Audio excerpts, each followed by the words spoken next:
Good morning बच्चों। Please sit down.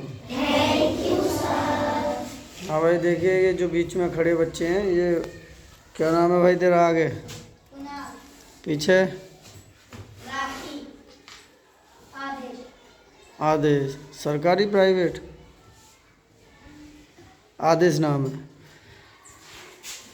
चलिए, तो अनुच्छेद कितना पढ़ाएंगे आज हम? 25। कितना? 25। आज हम जवाहर नवोदय विद्यालय का जो तैयारी करा रहे हैं अनुच्छेद की, अनुच्छेद नंबर है 25। सब बच्चे ध्यान से सुनेंगे। एक राजा की कहानी के ऊपर है कि हमको आलसी नहीं बनना है, हमको आलसी नहीं बनना है और हमको एकदम एक्टिव रहना है। क्या करना है? एक्टिव रहना है। और इस कहानी से, इस अनुच्छेद से हमको सीख मिलेगी बढ़िया। क्योंकि राजा आलसी था, उसको डंबल दिए गए थे और डंबल और गोलियां दी गई थी ताकि पसीना आए। जब पसीना निकलेगा तो मेहनत होगी तो स्वस्थ रहेगा। चलिए पढ़ के सुनाएंगे। राजा बहुत आलसी था। वह कोई शारीरिक काम नहीं करता था। परिणाम स्वरूप वह बीमार पड़ गया। उसने डॉक्टर को बुलाकर कहा, मुझे कोई दवाई दो और यदि तुम्हारी दवाई से मैं स्वस्थ नहीं हुआ तो मैं तुम्हें मार दूंगा। डॉक्टर जानता था कि राजा की बीमारी का कारण क्या है। अगले दिन उसने राजा को कुछ गोलियां और एक जोड़ा डंबल दिए और कहा, श्रीमान जी, आप रोज 2 गोलियां लीजिए और सवेरे तथा शाम 1 घंटे तक इस डंबलों को घुमाइए। याद रखिए, यदि आपको पसीना न आया तो ये गोलियां असर नहीं करेगी। राजा ने रोज ऐसा ही किया और वह 1 सप्ताह में ही स्वस्थ हो गया। शाबाश। समझ में आया? ये जो पाठ अनुच्छेद पढ़ा था, किसकी सबकी समझ में आया? Yes sir. अच्छा, तो हम क्वेश्चन पूछें आपसे फिर? Yes sir. तो राजा था, राजा था, तो सबको पता राजा था। क्या था राजा?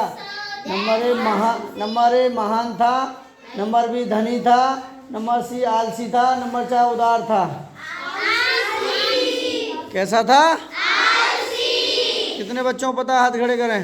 शाबाश, ताली बजाइए। बोलो भारत माता की।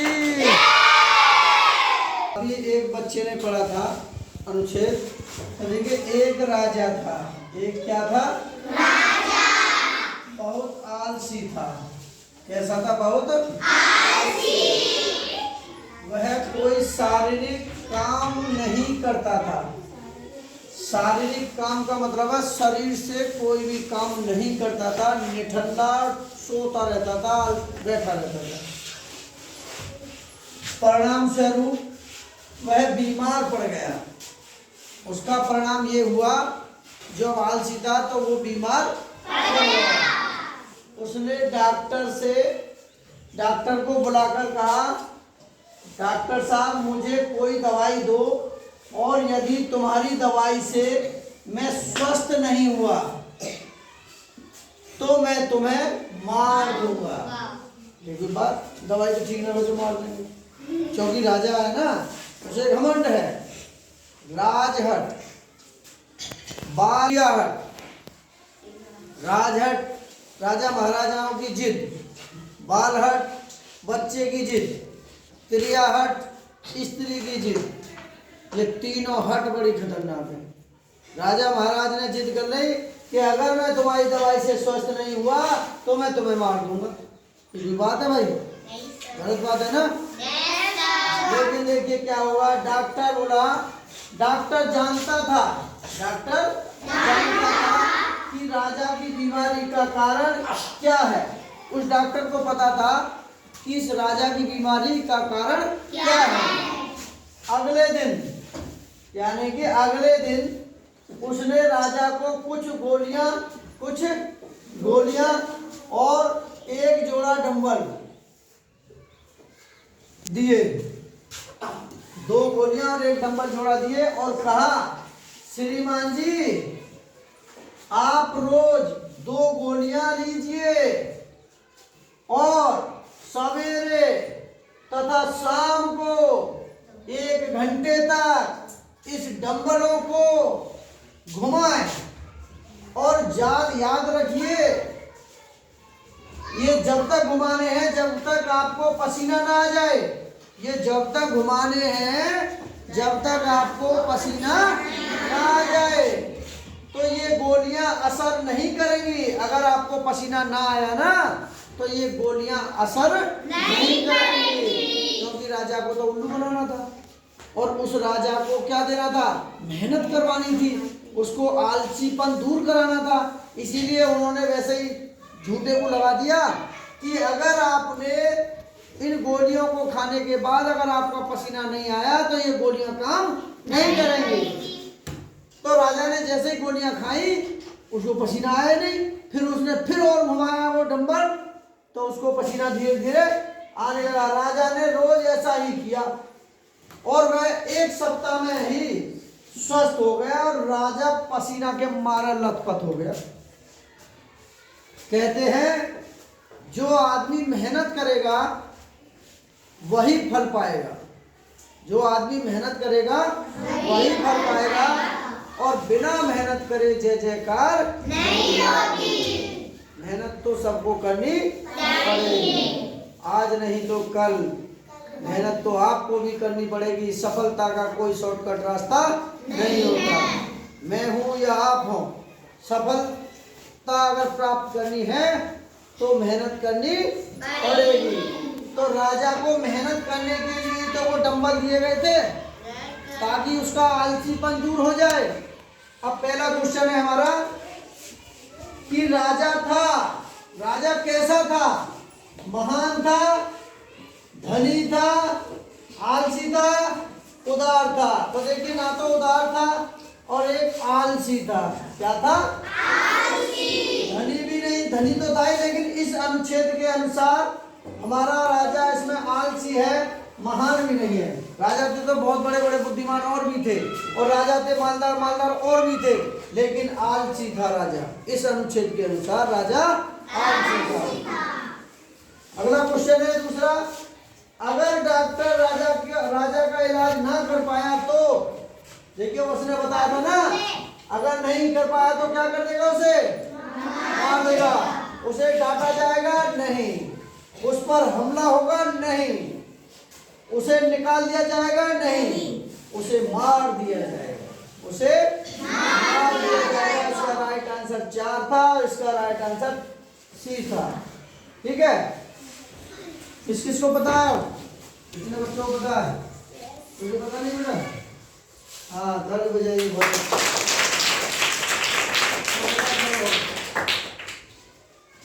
अगर डॉक्टर राजा का इलाज ना कर पाया तो क्या करता है राजा? उसे मार दिया जाएगा। किसको? डॉक्टर को। शाबाश। तो ये बताएगा क्या वो राजा कह रहा था डॉक्टर से कि हम तुझे मार देंगे, हमें दवाई से ठीक नहीं हुए, तो क्या सही था या गलत? अगर तुझे राजा बना दिया जाए और दवाई काम ना करे तो डॉक्टर मार देगा? नहीं, ऐसा नहीं करना चाहिए। क्योंकि इंसान, मनुष्य वही है जो मनुष्य के लिए मरे और पशु वही है जो आप ही चले। हम और आप मनुष्य के लिए जिएंगे, मनुष्य के लिए मरेंगे, लेकिन पशु नहीं है हम जो आप ही चलेंगे। पशु अकेला खाता है, दूसरे को थोड़ी खिलाता है। तो हम और आप इंसान हैं, इंसान के लिए ही मरेंगे। बैठ जाइए। अगले दिन का अर्थ है इसका बीता हुआ दिन, आने वाला दिन, छुट्टी का दिन, कोई भी दिन। किसको पता है? ये बताएगा मोहित। बताओ बेटा,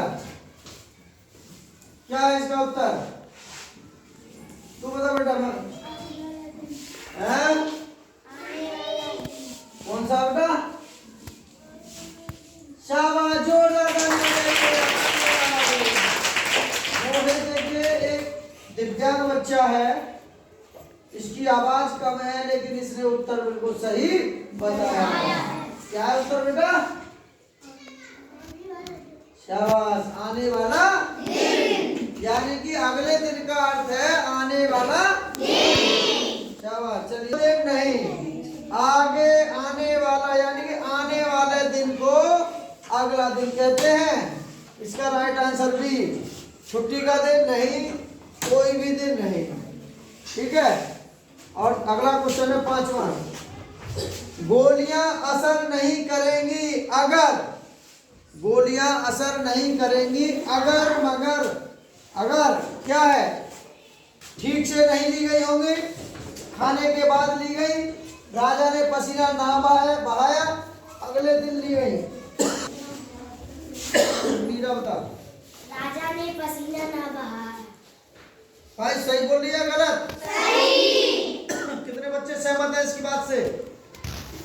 राजा ने पसीना ना बहाया, इसीलिए गोलियां असर नहीं करेंगी, क्योंकि उसने शर्त लगा के दी थी कि ये गोलियां कब असर करेंगी? जब पसीना आएगा, तब पसीना बाहर आएगा, तब ये गोली काम करेगी। और जब तक घुमाना है डंबल, जब तक पसीना ना आ जाए। 99% मेहनत है, ठीक है? नहीं, 1% मेहनत है, 99% पसीना है। 1% भाग्य मानो, सॉरी 1% भाग्य है और 99% पसीना है। किसी भी सफलता में जो रहस्य छुपा हुआ है वो 99% पसीना है और 1% किस्मत है। इसीलिए किस्मत के भरोसे मत बैठो, मेहनत करो, मेहनत ही चमत्कार लाएगी। चलिए आगे देखिए। ठीक से नहीं ली गई, नहीं, खाने के बाद ली गई, नहीं, राजा ने पसीना ना बहाया, ये इसका राइट आंसर है और अगले दिन ले ली गई। अच्छा, अगला 5वां सवाल। राजा की बीमारी का कारण था, सब जानते हैं राजा की बीमारी का कारण था। इनको घुमा बेटा, कौन कौन? हाँ बेटा बताओ, कौन क्या कारण था? ये बताएगा एक शैलेंद्री, क्या कारण था बेटा? शारीरिक व्यायाम। वेरी गुड, जोरदार ताली बजाइए। यानी कि फिजिकल करना, हमको एक्सरसाइज करना, वो इसकी बीमारी का कारण था कि वो फिजिकल शारीरिक मेहनत नहीं करता था, काम नहीं करता था, पूरे दिन बैठा रहता था गद्दी पर, और वही उसकी बीमारी का कारण था। क्योंकि अगर एक जगह बैठे रहोगे तो बीमार हो जाओगे। कहते हैं ठहरा हुआ पानी दूषित है, ठहरा हुआ पानी दूषित है और बहता हुआ पानी अमृत है। बहता हुआ पानी अमृत है और ठहरा हुआ पानी विष है, दूषित है। इसीलिए हम और आप भी अगर हम शारीरिक काम नहीं करेंगे, शारीरिक एक्टिविटी नहीं करेंगे, एक्सरसाइज नहीं करेंगे तो हम भी बीमार हो जाएंगे। मोटापा एक बीमारी है। अगर आपको स्वस्थ रहना है तो क्या करना पड़ेगा? व्यायाम करना पड़ेगा, एक्सरसाइज करनी पड़ेगी, पीटी करनी पड़ेगी। देखते हैं अब आगे। बीमारी का कारण था उसका आलस्य नहीं,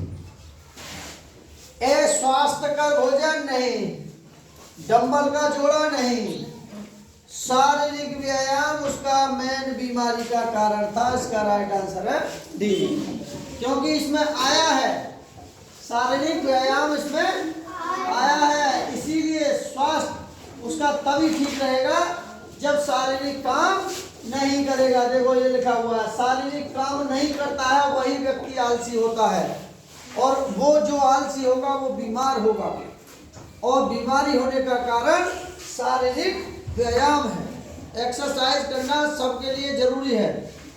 भारत सरकार ने, उत्तर प्रदेश सरकार ने हर क्लास में खेल अनिवार्य कर दिया है। खेल अनिवार्य कर दिया है कि हमको खेल में भाग लेना बहुत जरूरी है। जितना पढ़ना जरूरी है उतना ही हमारे लिए खेलना भी जरूरी है। खेलने से हमारे शरीर का सर्वांगीण विकास होता है, और पढ़ाई करने से हमारे मानसिक विकास होता है, दिमाग की एक्सरसाइज होती है, और खेलने से शरीर की एक्सरसाइज होती है। इसीलिए दोनों बहुत जरूरी है, खेलना भी जरूरी है, पढ़ना भी जरूरी है। ठीक है, खेलना है तो स्वस्थ रहोगे, पढ़ना है तो मस्त रहोगे। पहला सुख निरोगी काया, दूजा सुख पास हो माया, तीजा सुख पत्नी हो पतिव्रता, चौथा सुख पुत्र हो आज्ञाकारी, पांचवा सुख पास हो बंगला और गाड़ी, छठा सुख टूरिस्ट की तैयारी, सातवां सुख देश विदेश, आठवां सुख गंगा धाम मुक्त की तैयारी। जय हो जय हो जय हो। तो इसीलिए वीडियो अच्छी लगी हो तो लाइक करें, शेयर करें। Okay bye.